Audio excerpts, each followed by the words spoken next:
The trust inversion. When your IDE becomes the attack surface, the browser spent 2 decades becoming the most secure general-purpose execution environment ever built. And it did so by answering a single question. How do we let untrusted code run safely? Same origin policy, CSP sandbox deframes, process isolation per tab. Every mechanism flows from the assumption that code running inside the browser cannot be trusted. The AI IDE is answering the opposite question. How do we give this agent enough access to be useful? As Shrajan Gupta argues in a detailed architectural analysis, this trust inversion is not an oversight. It is structural. An AI agent that cannot access your file system is a chatbot.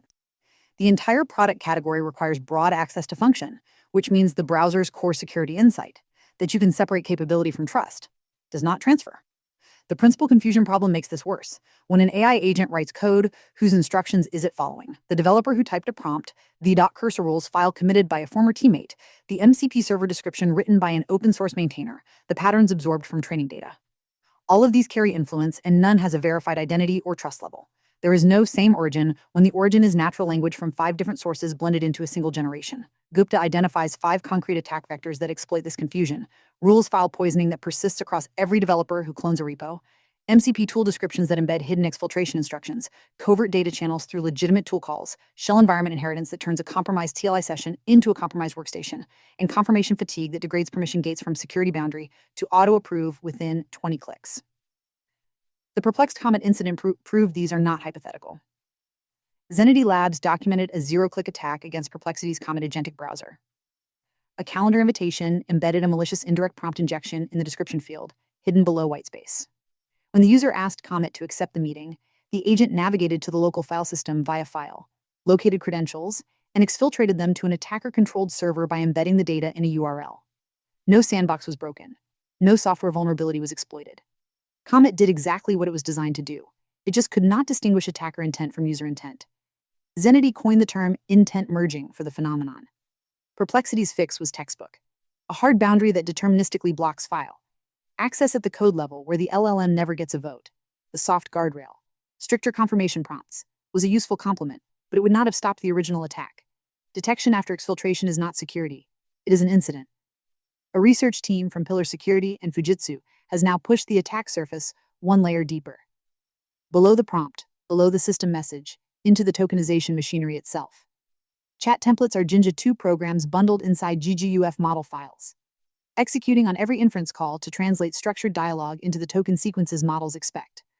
The researchers modified templates to inject hidden instructions that activate only when trigger phrases appear, targeting 2 objectives: degrading factual accuracy from 90% to 15% on average and inducing emission of attacker-controlled URL success rates exceeding 80%. Benign inputs showed no measurable degradation. The backdoors generalized across 18 models from 7 families and 4 inference engines, and evaded every automated security scan applied by Hugging Face, which alone hosts over 180,000 quantized models, 88% of them GGUF. No weights were modified. No training data was poisoned. No runtime infrastructure was compromised. The template, treated as trusted infrastructure by every practitioner, was the entire attack surface. AI security operations go live. AWS has entered the AI-powered application security market with Security Agent, a managed service that performs automated security reviews and on-demand penetration testing, compressing the traditional weeks-long assessment cycle into hours. Pull requests are automatically reviewed against organizational requirements, and pen tests generate multi-step attack scenarios with reproducible proof and ready-to-implement fixes. SmugMug reports completing assessments in hours rather than days, at a fraction of manual testing costs. The service sits in the same lineage as AGI and the CAI framework. AI agents as penetration testers. But as a first-party AWS offering, it signals the transition from open-source proof of concept to cloud-native managed service. At the individual practitioner level, a security researcher who lost significant memory function to an autoimmune disorder has built what may be the most thoroughly documented AI-integrated offensive security workflow in the wild. The system wraps Kyato, the Rust-based web proxy, in a custom plugin 12 API functions, 569 lines, a real-time event bridge, 59 GraphQL MCP operations, about 3,200 lines of TypeScript, 5 system daemons, and a persistent Claude code session with 60-plus specialist skills.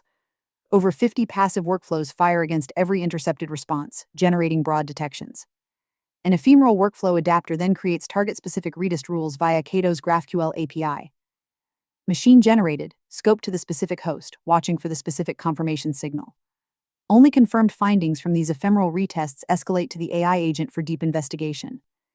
The entire pipeline, from right-click in the proxy to mobile notification about a confirmed finding, completes in 30 to 120 seconds. The Obsidian Vault serves as compensatory external memory, with every finding, technique, and hunt session linked in a knowledge graph that surfaces the connections the researcher's brain can no longer make. On the defensive auditing side, AD-Pulse is a new open-source Active Directory security scanner that connects via LDEP-S and runs 35 automated checks covering password policy, Kerberos delegation, ADCS certificate abuse ESC1 through ESC1, 5 adminsd holder ACL propagation, shadow credentials, seed history injection, GPP/C, PASSW, ORD decryption, RBCD on domain controllers, and legacy protocol detection. All operations are read-only, requiring only a domain account with read access. The scoring system starts at 100 and deducts per finding. A simple model, but one that gives security teams an immediate baseline. Meanwhile, Caliph is assembling a serious Apple security research team, bringing on Blacktop. Creator of the ubiquitous IPSU firmware analysis tool, Darwinix new build for reproducible XNU kernel builds, and the only public deep dive on Apple's lockdown mode. Alongside jailbreak researcher Hui Nguyen. The higher signals continued convergence of AI and reverse engineering in vulnerability discovery. An exposed MongoDB database tied to IDMerit, a global identity verification provider serving banks and fintech firms, left roughly 1 billion sensitive records visible on the open internet without password protection. Full names, home addresses, dates of birth, national ID numbers, phone numbers, and email addresses were exposed across 26 countries, with the United States accounting for over 203 million records. The database was secured the day after Cybernews researchers notified the company, but automated bots scan for exposed databases continuously and can copy them within minutes. IDMerit's response was notable. The company claims it does not own, control, or store customer data, and that the exposed ports belong to independent data sources. Anyone who verified their identity through IDMerit's customers may have had their KYC documents sitting unprotected on the internet. Agentic workflows. Orchestration meets the clarity bottleneck. Dini's Cruise runs 18 Gen AI agents across 3 teams for a single project, and the architecture is disarmingly simple. Each agent is a folder containing a role definition markdown file. A Claude Code session pointed at that folder reads the role definition and operates within that context. Not all 18 run simultaneously. Typically 3 to 5 agents work a specific task for an hour or two, coordinated through Git commits. Cruise records voice memos throughout the day, transcribes them, and uses a regular Claude session to structure the messy transcript into a clean brief. That brief goes into the repo at a specific path. A librarian agent catalogs and routes it. Specialized agents. Architect, developer, Sherpa, designer. Process their portions in parallel, producing output documents that the librarian collects into a debriefing. If it looks right, Cruise says implement it, and the coding agents execute. Git is the communication channel. The intelligence, Cruise argues, is in the role definitions, the quality of the briefs, and the discipline of the workflow. The LLMs provide the execution capacity. Spine YCS23 takes a different approach. A visual canvas where AI agents collaborate in parallel. The platform claims the #1 spot on Google DeepMind's Deep Search QA benchmark and supports 300+ models across all major providers. No terminal, no setup. Prompt, and a swarm goes to work. Users consistently highlight the Canvas view as the feature that makes long-running agent tasks tolerable. Whether Canvas-based orchestration proves more effective than Cruise's Git-based approach remains an open empirical question. The deeper question is whether any of this orchestration actually improves outcomes or merely accelerates the production of the wrong thing. Andrea Laforge's essay on the developer productivity trap traces 4 decades of failed measurement, from lines of code through story points through DORA metrics, and identifies 3 concepts that explain every failure. The McNamara fallacy, ignoring what cannot be counted.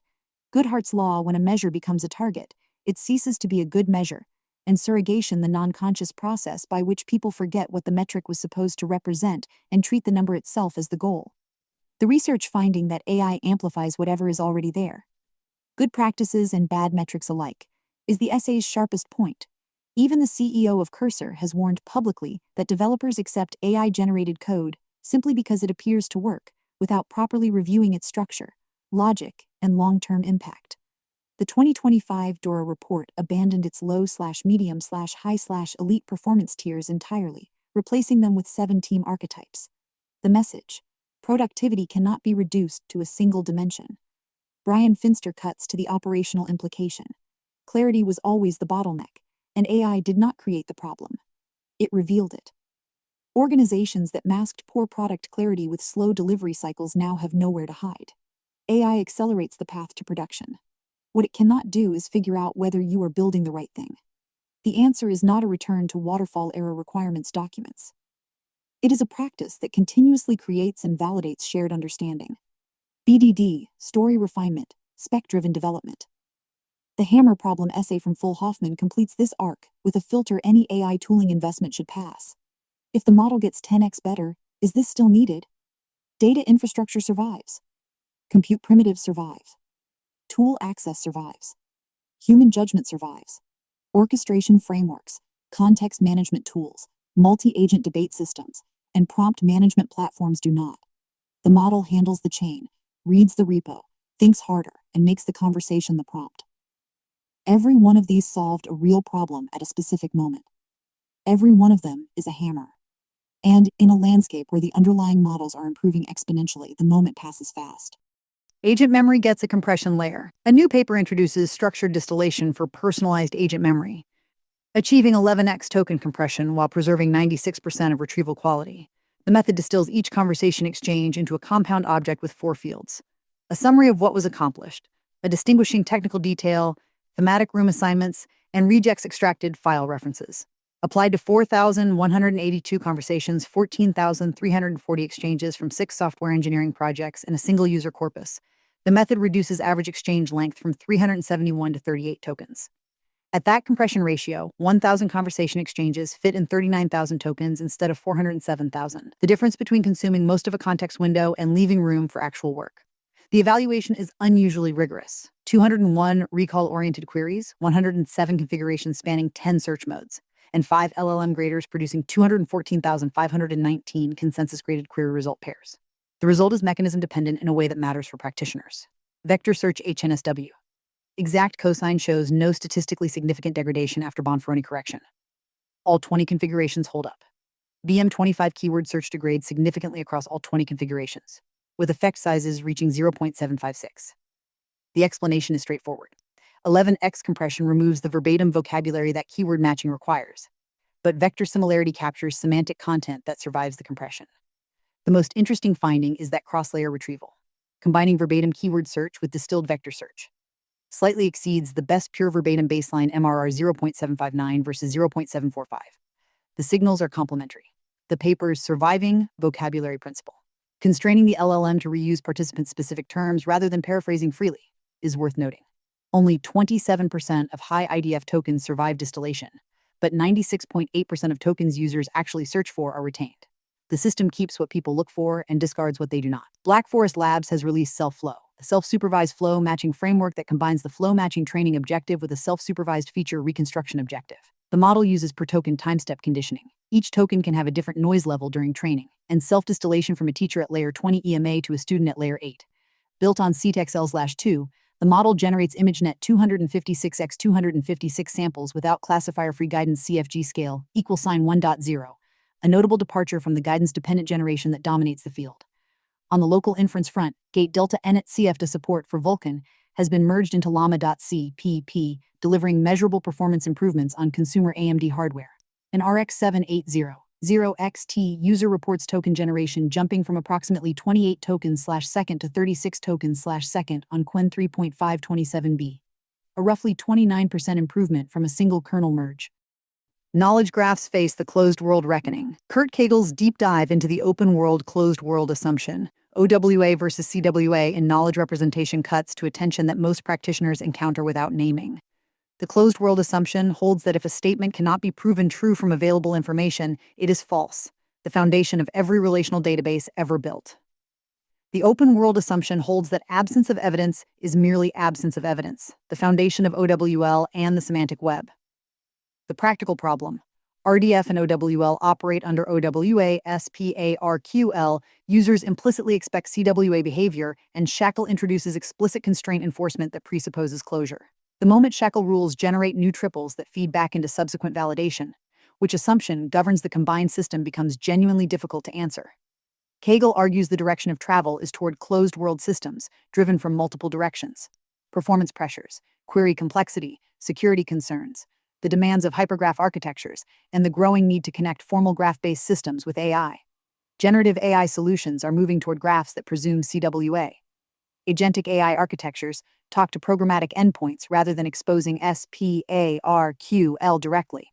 Shackle 1.2 has built-in support for RDF star reification that OWL lacks, giving the closed-world tooling an adoption edge. The practical heuristic: use OWA when modeling the domain, what kinds of things exist; use CWA when modeling the pipeline, what constraints must hold for a record to be processed. The W3C has launched a context graphs community group to address a related structural problem: the gap between global knowledge representations and local interpretation contexts. The group aims to formalize a core data model for contextual prerequisites, structured representations of what context is required for valid interpretation, their dependencies, and their resolution status. The motivation is practical. Terms carry different meanings across organizational, temporal, or operational boundaries, and assumptions embedded in global models frequently do not hold locally.